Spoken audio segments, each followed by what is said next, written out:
She was Jacob's beloved wife, beautiful Rachel. But she committed theft against her own father and lied to his face to cover it up. And the stolen idols she kept secret may have led to her premature death. This story exposes the danger of hidden sin. Genesis 31 records a shocking betrayal. Rachel, daughter of Laban and wife of Jacob, stole her father's household gods and then lied about it. And the consequences were devastating. Context: Jacob had worked for Laban for 20 years to 7 years for Rachel, another 7 because Laban tricked him, and 6 more for wages. But Laban kept changing Jacob's wages and cheating him.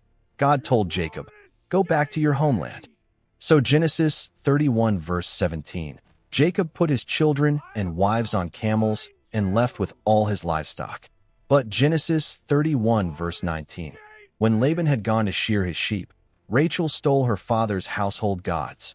These were teraphim, small idols used for divination and protection. They had religious and legal significance. Whoever possessed them could claim inheritance rights. Why did Rachel steal them? Possible reason number 1. She wanted inheritance rights for Jacob. Possible reason number 2. She still had attachment to pagan gods. Possible reason number 3. She was angry at her father for years of deception. Whatever the reason, it was theft, and it was dangerous. 3 days later, Laban discovers they're gone and his gods are missing. Genesis 31 verse 23. He pursued Jacob for 7 days. He was furious. Genesis 31 verse 30. Laban catches them and says, "Why did you steal my gods?" Jacob, who doesn't know Rachel stole them, makes a terrible pronouncement. Genesis 31 verse 32. If you find anyone who has your gods, that person shall not live. He just pronounced a death curse on his beloved wife. Laban searches everyone's tents. When he comes to Rachel's tent, Genesis 31 verses 34 to 35. Rachel had taken the household gods and put them inside her camel's saddle and was sitting on them. Laban searched through everything in the tent but found nothing. Rachel said to her father, "Don't be angry, my lord, that I cannot stand up in your presence. I'm having my period." So he searched but could not find the household gods. She lied. She used her monthly period as an excuse so he wouldn't make her stand up. She was sitting on the stolen idols, making them ceremonially unclean so her father wouldn't touch the saddle. Brilliant deception, but still sin. The consequences. Number 1.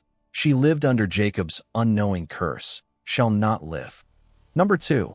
She kept idols in her possession, bringing spiritual contamination. Number 3. She modeled deception to her children. Number 4. She died young in childbirth with Benjamin. Genesis 35 verses 16 to 19. Rachel began to give birth and had great difficulty. And as she was having great difficulty in childbirth, the midwife said to her, "Don't despair, for you have another son." As she breathed her last, for she was dying, she named her son Benoni, but his father named him Benjamin. So Rachel died. She died young, in pain, far from home. Some scholars believe Jacob's curse and the stolen idols contributed to her premature death. Later, Genesis 35 verses 2 to 4, Jacob tells his household, "Get rid of the foreign gods you have with you." They gave Jacob all the foreign gods, and he buried them under an oak tree. The stolen gods had to be removed before God could fully bless them. The prophetic warning: theft, even from bad people, is still sin. Hidden sin will eventually surface and cause damage. Lying to cover sin makes it worse.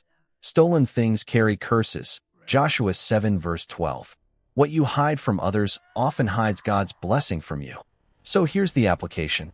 Is there anything you've stolen? Anything you're hiding? Any small sin you think doesn't matter? Hidden sin is dangerous sin. It keeps you from God's full blessing. It can bring curses you don't even know about. It models deception to those watching. It creates spiritual contamination.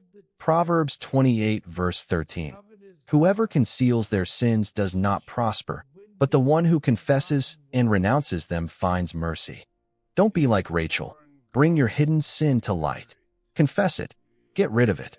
The temporary relief of hiding it is not worth the lasting consequences. Subscribe for honest biblical teaching. Hit that notification bell.